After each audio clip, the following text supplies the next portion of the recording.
Hi guys, this is Vineet, and in today's video we will discuss about partial backups in SQL Server.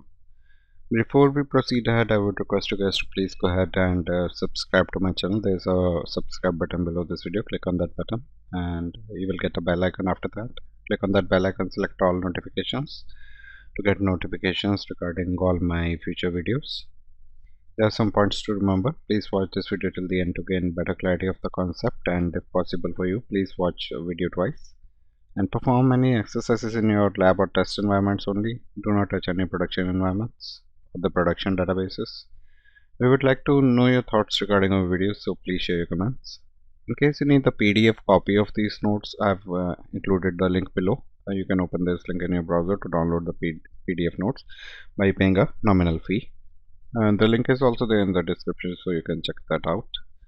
Apart from that, there's a link to my channel, which is SQL Docs by Vineet, highlighted in pink color, the first link. I'm including all these links in my description section as well, so you can check them out. Apart from that, there's a link for database design video playlist as well, and the business continuity video playlist as well. So each playlist contains around 40 videos. So I would urge you guys to please go ahead and explore these playlists. These contains very useful video regarding database videos, disaster management videos, and the database design videos. And if you have any questions related to SQL Server, you may ask that question by paying a nominal fee of INR 500. You may go to this link below, the top.io link. I will include this link in the description as well, so you can avail this service. Apart from that, if you need any help in writing your profile for your resume, you may consult with me regarding that with an hourly charge of INR 1000, and the link is given below. Also, this link is included in the description. Now let's come back to the topic, which is partial backups in SQL Server. So let's go to my notes. So if we talk about, let's talk about the partial backups. What are they? I select my pen pointer. Okay. So today we are discussing the partial backups in SQL Server. What are partial backups? Let's talk about that. So all SQL Server recovery models. So we have three recovery models in SQL Server: full recovery model, the bulk log recovery model, and a simple recovery model. So all the SQL recovery models support partial backups.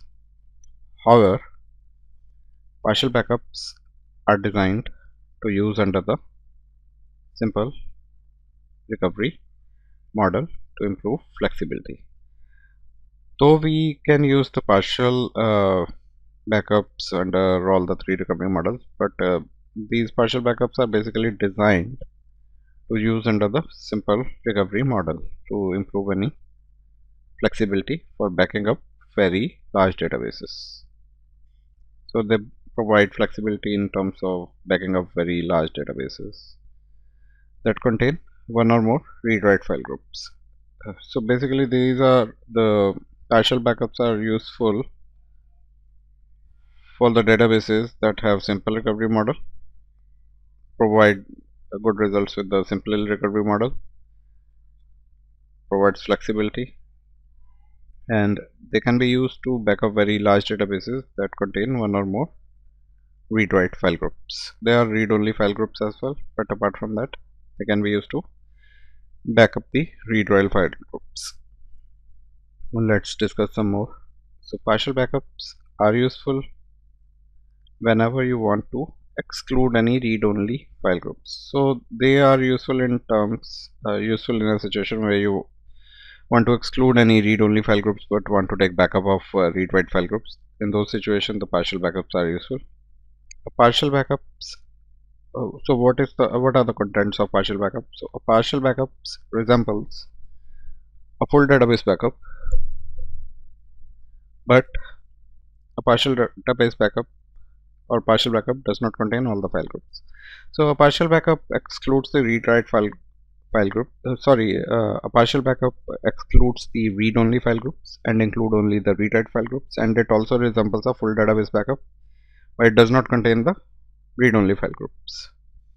Instead, for a read-write database, a partial backup contains the data in the primary file group. So what all does it contain? So for any read-write database where data can be written, what does it contain? A partial backup contains any data in the primary file group and also every read-write file group, and optionally one or more read-only files or file groups. So having read-only files and file groups in a partial backup is an optional option only. We can include them, otherwise it does not include. It only includes the data in the primary file group and the every other read-write file group. A partial backup for a read-only database contains only the primary file group. So here are two differences. If we are taking partial backup for read-write database, so it contains primary file group, every read-write file group, and optionally one or more read-only files or file groups. But if we are taking partial backup for read-only database, that only includes the primary file group, nothing else. Now if a read-only database is changed to a read-write database after a partial backup, so for example, if a database is read-only database and we have taken a partial backup that includes only the primary file group, and after that after taking the backup we have made the database read-write, there might be a read-write secondary file groups that are not in the partial backup. So partial backups only includes the primary file group for a read-only database, because we had taken that database at the time when it was read-only, so that partial backups contain only the primary file group, not any other read-write file groups. So in those cases, if you try to take a differential partial backup, so we have a partial backup. Now in this situation where we don't have read-write file groups in the partial backup, if we try to take any differential partial backups, the backup fails. Before you can take any differential partial backups of the database, you must take another partial backups in those situations. So another partial backup backup is required because it should include the read-write secondary file groups as well before we can take any differential partial backup of the database. New partial backup will contain every, so we are talking about the new partial backup that we will take after making a read-only database as read-write database. We will take a new partial backup. So this new partial backup will contain every read-write secondary file group and can serve as a base for differential partial backups. Alright, and the partial backups are not supported by SQL Server Management Studio, all the maintenance plan wizard. So these are not supported under the SQL Server Management Studio or the maintenance plan wizard. So alright guys, we have covered the overview of partial backups. I hope you like this video. Please subscribe to my channel. There's a subscribe button below this video. Click on that subscribe button. You'll get a bell icon. Click on that bell icon. Select all notifications to get notifications regarding all my future videos. If you really like this video, please click on the like button. Please share this video with your friends. You can send them the link for this video.